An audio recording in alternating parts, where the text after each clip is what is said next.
This is hard to say.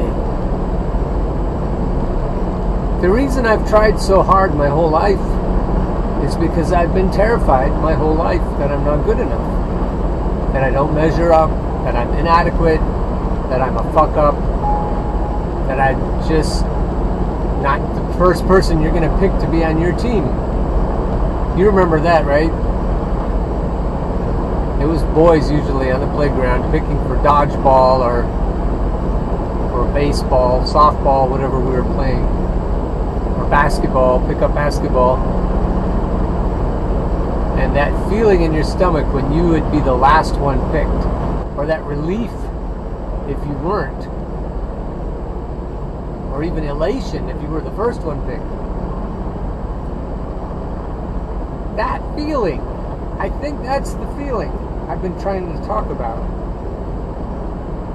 And if you dread that feeling, if you dread not being picked, if you dread other people considering that you're not good enough, especially people that you've put in a place where their opinion matters somehow, maybe your girlfriend, or maybe your boss, or maybe your dad, and if you feel inadequate in their eyes,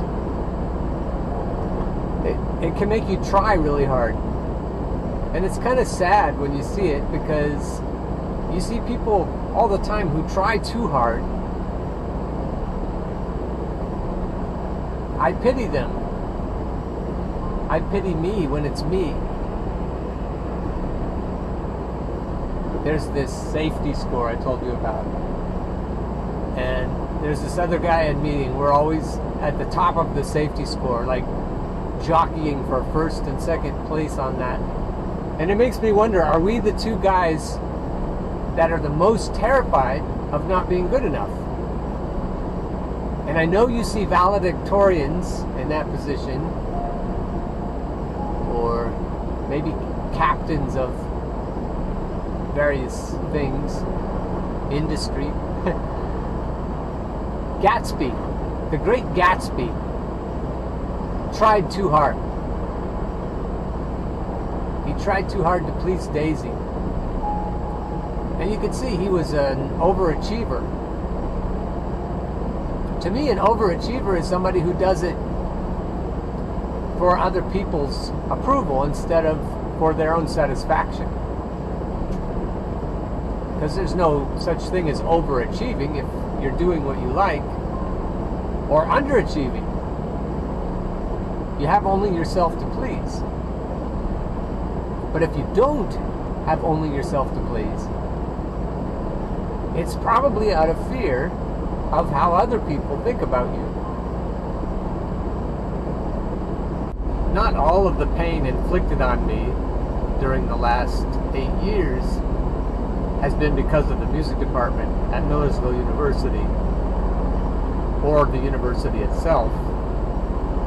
The pain has come in other ways too, in relationships and life situations, like getting older and other circumstances. Almost does seem like a plan is there to make sure that I don't just skate through, because I'm sure I never dealt with all of my childhood issues. I just kind of glossed them over and in some cases hid from them. Never really took care of it. A lot of the feelings of inadequacy, I think, were always there, even though I had compensated mostly by doing things that the men in my family didn't know how to do. And so if I stayed away from their achievements, then I could safely overcompensate for my lack of self-worth. And in the time before I moved here, I was doing that pretty well. I was just compensating and glossing over. And then it was as though life decided that it was time to rip the scabs off and get down to the bottom of the problems. And if there's one central problem, it's that terror of not being good enough, no matter what you do. And a lot of very accomplished people, and not just accomplished, but attractive and gifted and talented and whatever else, have these horrible feelings of inadequacy. You hear the stories again and again. Often the people who seem to have the most are the least sure that they're worth anything. So compensating that way is not going to do the job. By having a 100% safety score, that's not going to do the job. Or having a good job, or a girlfriend who other people envy you for, or even a girlfriend that always desires you no matter what. All of that means nothing if you don't first believe in yourself. You get clear down to the bottom of yourself, and you know that you're okay. You know that you're spectacular. And it had nothing to do with adding up all the things that the world tells you makes you spectacular, but just knowing it anyway, or even in spite of things the world might tell you, messages. Thinking about teenage girls, they get such awful messages from media and from society at large. To say anything that could help teenage girls, but teenagers and everybody else, moms, middle-aged moms who have stopped believing in their own value. We all know people in all these categories. People who have lost their jobs, all kinds of difficult circumstances where it's difficult to believe that you are worth anything.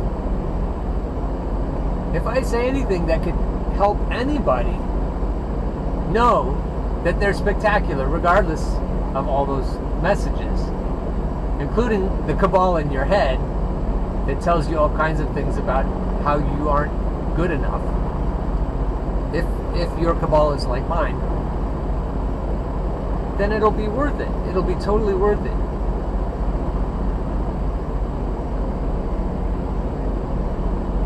I don't know a lot of people who are just bulletproof, who just know they're okay no matter what.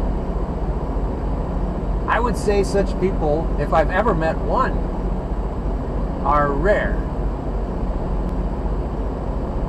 But what a great place. What, even if just I figure it out or just you figure it out, it becomes a better place. And not just for us.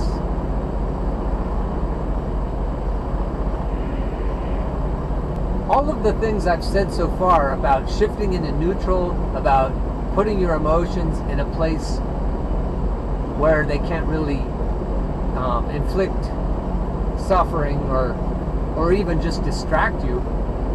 If you can get your emotions shifted into neutral, and then you can look at everything rationally, calmly, you will find, I think, that you can start to believe in yourself too. When you finally get to the place where you just totally can believe in yourself, you won't be afraid anymore. And then I don't know what can stop you. I just don't. So if you feel needy because you don't really believe in yourself, you don't really believe in your fantasticness, then you go along needing other people to supply you with what, I don't know, dopamine you need, or just esteem. And I expected that in my first marriage, And when it wasn't forthcoming, I moved on. And in my second marriage, when it wasn't forthcoming, I moved on.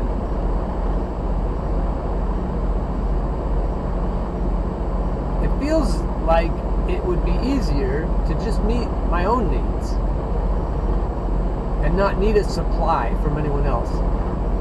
When two people are supplying each other, and I had a friend who told me that. She said that she and her husband were like two leaky ships, and they bailed each other out. And I've been there.